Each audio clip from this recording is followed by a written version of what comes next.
Hi hello నమస్తే welcome back to the channel. నేను మీ Ram. SSMB 29కి సంబంధించి అఫీషియల్గా ఎలాంటి అప్డేట్స్ రావట్లేదు, కానీ బయట మాత్రం అనేక వార్తలు చెక్కలు కొడుతున్నాయి. మొన్నటికి మొన్న ఒక లీక్డ్ వీడియో మనం అందరం చూసాం. దాని తర్వాత ఆ లీక్ వీడియో బేస్ చేసుకొని చాలామంది రూమర్స్ అయితే కథ ఇదే అని స్ప్రెడ్ చేస్తున్నారు. నిజంగా ఈ కథ రామాయణాన్ని బేస్ చేసుకొని తీస్తున్నారు, ఇది నిజంగా హనుమంతుడు క్యారెక్టర్కి రిఫరెన్స్గా ఉండబోతోంది అన్నట్టుగా కొన్ని వార్తలు వస్తున్నాయి.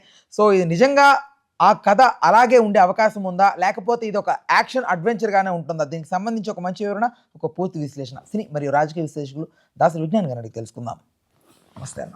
నమస్తే. అనేకమైన స్పెక్యులేషన్స్ వస్తున్నాయి. సో అది పిఆర్ టీం రిలీజ్ చేస్తున్నారా, లేకపోతే ఎవరు దీన్ని ఊహాగానాలా తెలియదు, కానీ చాలామంది అయితే ఇది ట్రిగ్గర్ చేసి పెట్టుకున్నారు.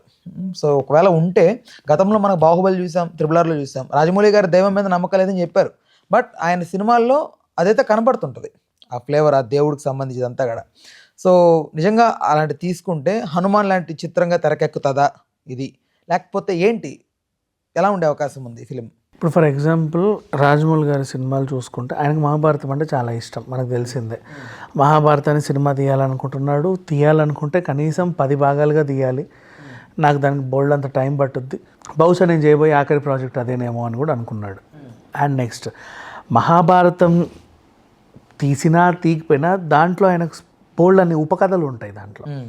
అలా చాలా ఉపకథలను స్ఫూర్తిగా తీసుకొని ఆయన సినిమాలు నడిపించే విధానాన్ని కూడా మనం చూసాం. ఫర్ ఎగ్జాంపుల్ బాహుబలిలో ఏముంటాయి,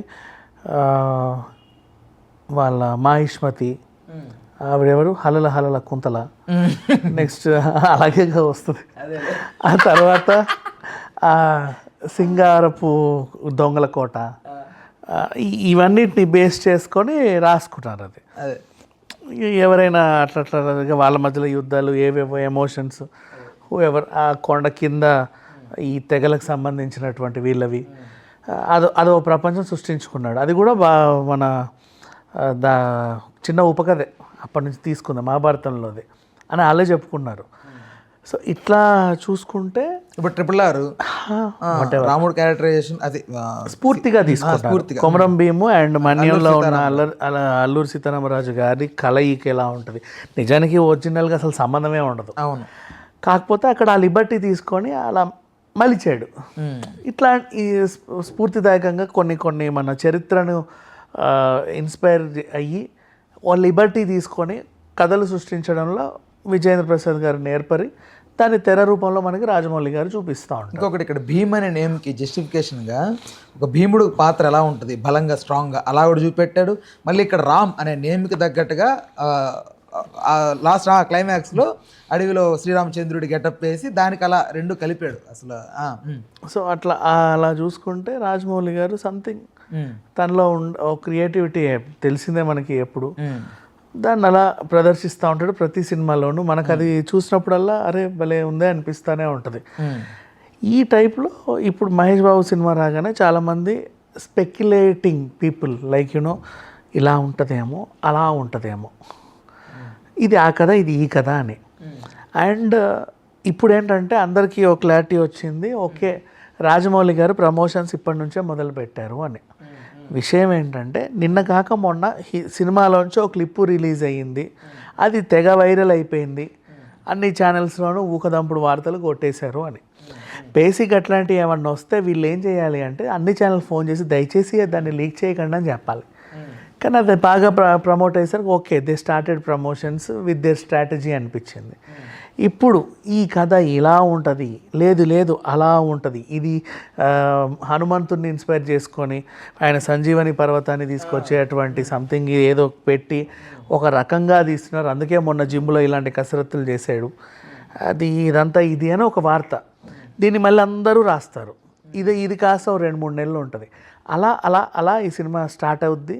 వాళ్ళ బర్త్డేకో వీళ్ళ బర్త్డేకో చిన్న గ్లిమ్స్ రిలీజ్ చేస్తూ ఉంటారు. ఖచ్చితంగా చూసుకో 2 ఏళ్ళకి ఈ సినిమా వచ్చేస్తుంది శరవేగంగా షూటింగ్. బట్ ఇక్కడ అందరూ అర్థం చేసుకోవాల్సింది ఏంటంటే, ఆయన ఎప్పటి నుంచో ఇది ఒక ఆఫ్రికన్ అడ్వెంచర్ అని చెప్తున్నాడు. సో ఆ జంగిల్, ఆయన వెళ్ళి ఫోటో షూట్ చేసుకోవడం ఇదంతా తెలుస్తుంది మనకి పక్కగా.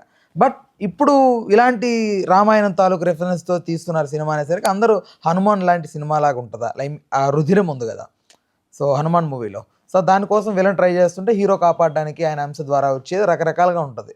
సో అలాంటిది ఈ ఫిల్మ్లో మళ్ళీ ఇంజెక్ట్ చేసి ఇలా తీస్తారని కొంతమంది అనుకుంటున్నారు. మీరు ఇంగ్లీష్ సినిమాలు చూస్తే మన బ్లాక్ ప్యాంథర్ లాంటివి కొన్ని సినిమాలు చూస్తే మీకు గుర్తుంటుంది. ది మంకీ గాడ్ అనేవాళ్ళు ఆఫ్రికా ఖండాల్లో హనుమంతుడిని ఒక type of chimpanzee face create చేసి దేవుడిలాగా ఆయన్ని వాళ్ళు దర్శించుకొని ది మంకీ గాడ్ అనేవాళ్ళు. సో ఆఫ్రికా ఖండంలోనూ ఎప్పటి నుంచో అసలు యాక్చువల్ చెప్పండి హనుమంతుడి మూలాలు అక్కడే అని కూడా చాలామంది అంటారు. అటువైపు వాళ్ళు మనకి అవన్నీ తెలియదు, కానీ మనకి ఎప్పుడు రామాయణంలో అనుకోకుండా ఒక క్యారెక్టర్ రావడం, నేను రాముడిని వెతుక్కుంటూ వచ్చాను, తనే నా దేవుడు అని తను చెప్పడం, గుర్తుపట్టడం అతను హనుమ అని, అప్పటి నుంచి ఆ క్యారెక్టర్ అలా వెళ్ళిపోయింది. బట్ ఇలా ఉంటుంది అని అటు సైడ్ నుంచి ది మంకీ గాడ్ అనేవాళ్ళు చాలా సినిమాల్లో కూడా చూపించారు మీరు చూస్తుంటే. సో ఈయన మేబీ ఆ కోణాన్ని ఎంచుకున్నాడేమో కూడా చెప్పలేం. వి డోంట్ నో, చెప్పలేము. ఒకవేళ మీరు ఆ స్పెక్టేషన్ని వింటున్నారు కదా, ఒకవేళ తీస్తే ఎలాంటి పాయింట్ ఉండే అవకాశం ఉంది ఇట్లా మామూలుగా? బేసిక్ ఒకటి చెప్తా నేను, first of all A cinema రిలీజ్కి ముందు నేను ఇలా ఆలోచించను. అండ్ నెక్స్ట్ వేరే వేరే వాళ్ళ రూమర్స్ ఇలా ఉంటుందా అలా ఉంటుందా అనేది నేను అసలు పట్టించుకోను. ఎలా తీసినా సరే అంటిల్ అండ్ అన్లెస్ ఆ డైరెక్టర్ కానీ ఆ రైటర్ కానీ మేము ఈ సినిమాని ఇలా ఎంచుకున్నామండి, ఇది ఒక యథార్థ గాథ, పలానా కర్నూలులో జరిగింది, ఇది మేము ఆయన స్ఫూర్తి, ఇది పలానా బయోపిక్, ఇలా చెబితే తప్ప దాని మీద ఇంట్రెస్ట్గా ఆర్టికల్ చూసి తెలుసుకోము. ఇకపోతే రాజమౌళి గారు అంటావా, ఖచ్చితంగా ఈయన ఏదో ఉండబట్టే సినిమా తీస్తున్నారని అయితే చెప్పుకోవచ్చు. అంతే, అంటిల్ అండ్ అన్లెస్ ఆ రైటర్ కానీ డైరెక్టర్ కానీ ఏదో ఒకటి చెప్పకుండా నేను I can't speculate the things. Right okay అన్న, thanks for the time, thanks for information.